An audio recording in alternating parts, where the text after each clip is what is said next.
Laetitia Amrhein a décidé de participer au défi Février sans supermarché, un challenge qu'elle a découvert sur les réseaux sociaux et qui compte quelques 6000 intéressés en Suisse romande. Il vise à changer les habitudes et à s'ouvrir à d'autres manières de consommer. Durant un mois, elle ne franchira la porte d'aucun supermarché. Elle fera ses achats au marché, chez le producteur directement, dans des self-service ou encore dans de petites épiceries. Ce que j'aime bien dans cette action, c'est qu'on peut faire une pierre deux coups. C'est qu'à la fois, je favorise l'économie locale, donc ça c'est chouette. À la fois, j'achète pas des produits dans des plastiques. Et puis choisir aussi les légumes de saison, retrouver un peu un sens à ce qu'on mange. Donc c'est au niveau écologique, au niveau éthique et au niveau de l'économie. Je veux dire, c'est win-win, enfin c'est gagnant dans tous les sens.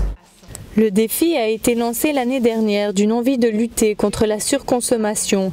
Il a rapidement pris bien plus d'ampleur qu'imaginé et s'est répandu à toute la Suisse romande et même en France voisine. Mais le but est de laisser la liberté à chacun de l'interpréter à sa façon. En fait, l'idée, c'est pas tellement que les gens participent à un défi collectif, c'est vraiment que chacun se lance son propre défi. C'est pour ça qu'on a une grande liberté dans la manière de faire et il y en a qui vont très très loin dans la démarche, il y en a qui vont le faire sur quelques produits et ça permet aussi de pouvoir vraiment se rendre compte sans se mettre la pression. Les critères de base, c'est vraiment une question de gestion des déchets.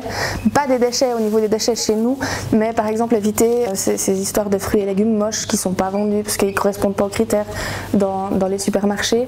Ou par exemple tout ce qui est lié au kilomètre alimentaire, donc réduire le kilomètre alimentaire, essayer d'être le plus proche possible des producteurs, donc éviter aussi d'avoir trop d'intermédiaires entre le produit et nous. Alors je vais vous prendre un morceau de gruyère s'il vous plaît. Quel est le plus grand bénéfice qu'en retirent les participants? De rencontrer des gens, de pouvoir discuter directement avec les producteurs du produit.